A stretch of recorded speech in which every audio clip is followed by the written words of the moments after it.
reality, really happy for sure. Really difficult game as usual. They played better in the first half, we played better second half. But the final is like this.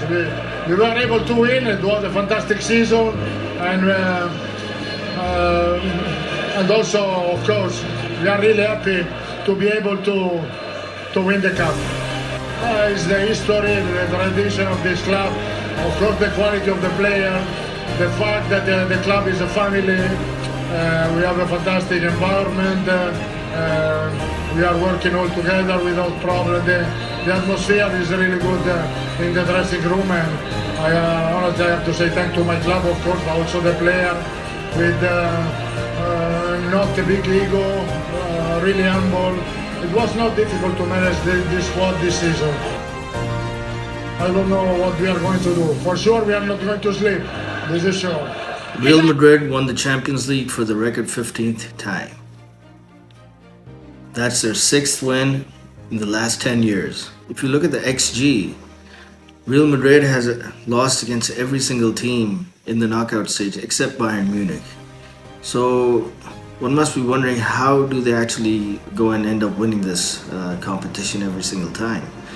Well, is there a tactical reason behind it? This is what we're going to answer in this video. Real Madrid started off in a 4-3-1-2.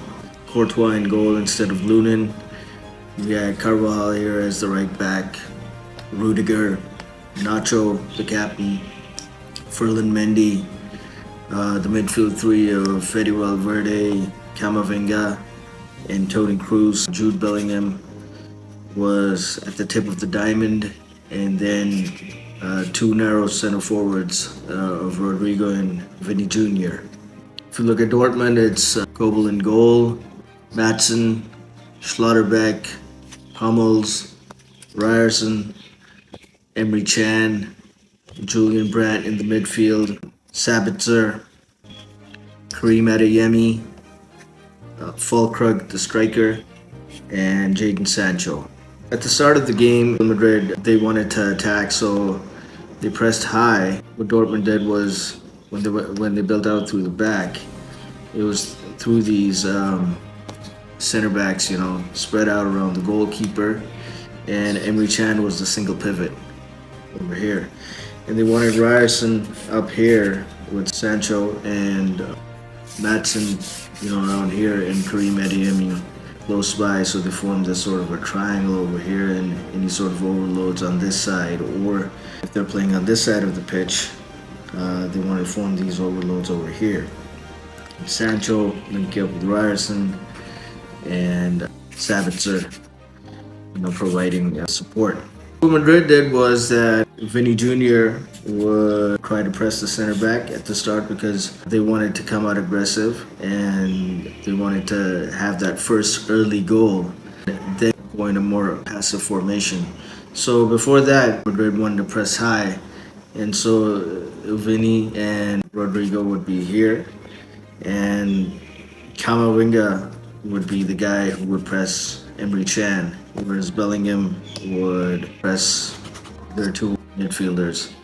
So Bellingham here and Fede Valverde here. Alternatively, if Camavinga was here, Fede Valverde would press Can and Rodrigo would press the center back through this area over here, cutting off the passing lane to Maatsen, because they knew Schlotterbeck wasn't really good on the ball, and that's why they wanted to cut down these passing lanes over here.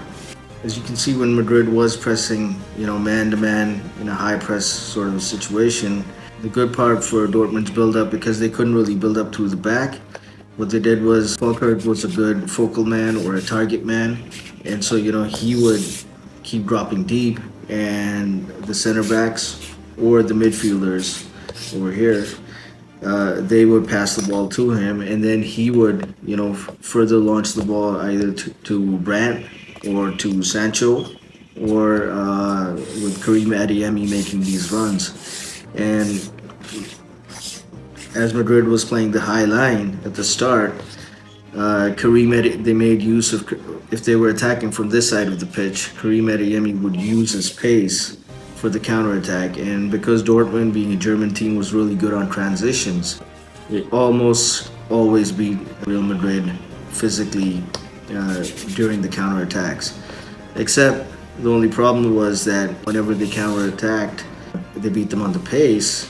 But Courtois, being a very tall goalkeeper, he used to come outside at the right time, and because Adeyemi, technically he had big touches ever since his Leipzig days as well. He used to end up somewhere around over here. By that time, everybody got back. And so if there was any link up, there were some cutback options, but Dortmund usually put the goals wide. Or if he, put a square ball over here, Courtois would usually save the ball. What Dortmund also did was Sancho and Julian Brandt, they would keep swapping positions over here, confuse the Real Madrid defensive structure. And so what happened was, because Madrid were pressing high and Dortmund were really good on the transitions, they had a lot of room in this area to get the ball. And because of that, there wasn't any problem in getting those passes between the lines, building up an attack.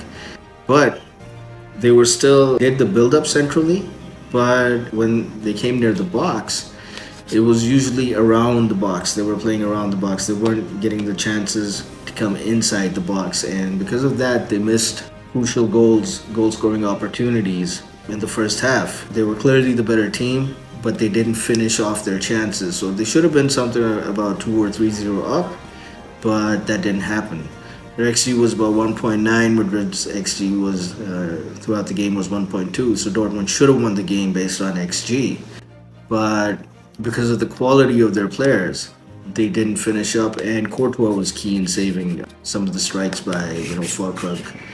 And so Madrid being in a high line, whenever that used to happen and they used to lose the ball over here, all of a sudden Dortmund would just jump into a transition and use their speed.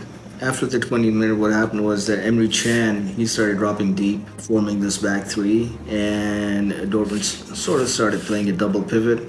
And what happened was that they had these 5 guys over here in the central zone and 2 Madrid guys here. So it was a 5v2, and it became sort of much easier to build up and connect with Fullkrug or Dortmund's forwards, Sancho.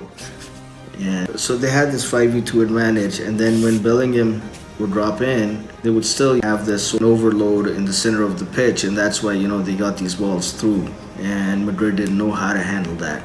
At times, Maatsen would also convert, and he would help in forming the overload, and then Sabitzer would drop in from here. Dortmund concentrated all their guys over here and always had constant overloads and man advantage in the center of the pitch. Because Dortmund had a man advantage all the time at the center of the pitch, and when Bellingham would move inside, this would leave Ryerson and Sancho open. And that's why whenever they attacked from this side of the pitch, Ryerson would move forward, sometimes tucking in, sometimes moving out, connected with Sancho, and they always had a 2v1 sort of a situation. And whenever they were over here, it would take time for Real Madrid to come back, and that's why they would attack from this side of the pitch. But that also had a drawback, and that was because when in the second half, when Ancelotti instructed Vini and Rodrigo to start playing out wide, it was really hard for Ryerson to match Vinny Jr.'s 1v1. But whenever Vinny Jr. did beat Ryerson, which wasn't that hard for him, Hummels was the guy that came to the rescue. He did a pretty good job until he started giving away fouls at the edge of the box, and Real Madrid had really good chances through Toni Kroos to make some free kicks, and they got really close to scoring, but Kobel did a pretty good job of saving the shots. So how did Madrid actually end up winning? Well, the first thing was that Carvajal, he hadn't scored a goal for the last 2 years for Madrid, but this season he ended up scoring 6. Being a veteran, he decided to step up. And during the corners, he was really key. So whenever Madrid played that corner from here, Carvajal used to go towards the near post, and he had that first header over here, which went wide. But the next time he got that chance, he went a little more towards this side and got it. Dortmund had a height advantage and everything, but whenever the corners were taken, it always looked as if, they weren't able to defend the corners, and Madrid had that sort of a set piece advantage. So that's how Madrid got their first goal. And once they got that first goal, what happened was that, all of a sudden, that Dortmund mentality just broke down. And right after that, most of Dortmund's chances were coming through this side, through Karim Adeyemi's runs, where he was beating everybody. And because now he was tiring out, and Madrid had changed tactics where, Bellingham became that target guy, because of his physicality, and Vinny and Rodrigo had shifted out wide and that started stretching out the pitch. Dortmund started pressing a little higher and having more possession of the ball, and Madrid started drifting into this sort of, passive sort of a situation, and they started looking for those counterattacks. And eventually, Vinny Jr. did get that chance. Because, now Dortmund were desperate, but they had also taken Adeyemi off. And once they took Adeyemi off, they lost that threat through their pace from this side of the pitch. And, once they lost that, they had more control over here. But Madrid knew that they just had to focus on one side, which was Sancho's side. And so taking off Karim Adeyemi, killed off half the threat. Madrid saw that, and once Madrid scored their first goal through Carvajal, what they did was, instead of now just sitting back and holding on to that 1-0 lead, they were passive, but their passing became much more faster, and they actually became a much more attacking team. And once they did that, right after that first goal and Adeyemi was off, Dortmund came under more mental pressure.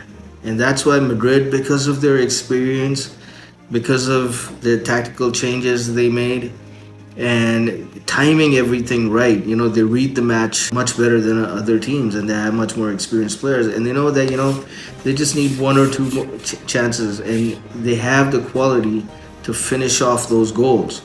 And that's exactly what they did. And Dortmund, although they created more chances than Madrid, and they initially had more shots, they weren't able to finish off those chances because of the quality of the players. And that's how Madrid won the match, with a lower XG than Dortmund.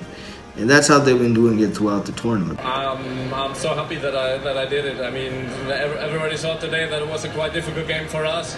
What's quite normal in a Champions League final, but we suffered a lot, especially in the first half. But this team keeps going, always. I think there's nothing new, and we were lucky enough to be the first team that scored, and I think after we improved a lot for our game, but of course,